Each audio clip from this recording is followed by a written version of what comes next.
dernièrement, il y a beaucoup de très gros coffrets qui sont sortis. Springsteen, Dylan, Nick Drake, etc.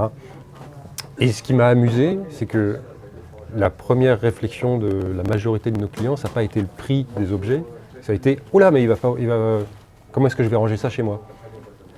Donc j'ai trouvé ça assez marrant comme réflexion. Comment on fait? Surtout, moi par exemple, je vis dans un très petit espace.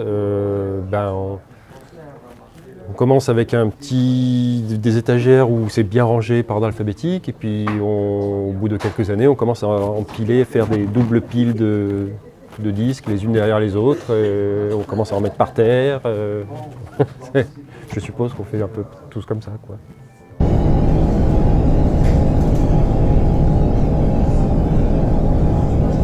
Je sais que certains nous parlent souvent de ça, ils disent je sais plus trop où les mettre, faut que je les mette dans la cave, que je les cache parce que sinon ma femme elle va les trouver et puis je vais me faire engueuler encore.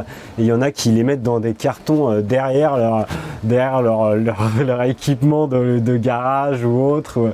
Donc certains on commence à avoir des problèmes par rapport à ça et nous-mêmes en tant que vendeurs, il y en a certains qui sont un peu dans ce cas-là aussi, qui se posent la question, bon, j'ai vraiment envie de l'acheter ce disque, mais est-ce que c'est vraiment nécessaire ou des fois c'est juste un achat compulsif?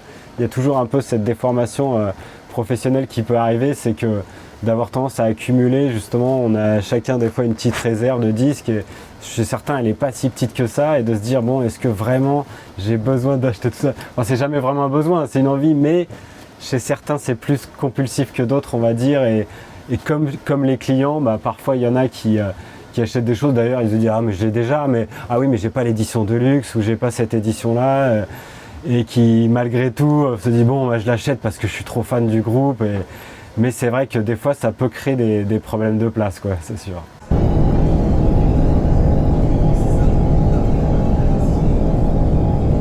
Je pense qu'en fait leurs murs chez eux sont tapissés d'étagères remplies de CD et en discutant avec quelques-uns, je sais qu'il y en a qui ont des piles en fait. Et j'ai un client notamment qui me dit qu'il ne peut même plus accéder à sa chaîne pour écouter les disques parce qu'il a trop de piles de disques devant.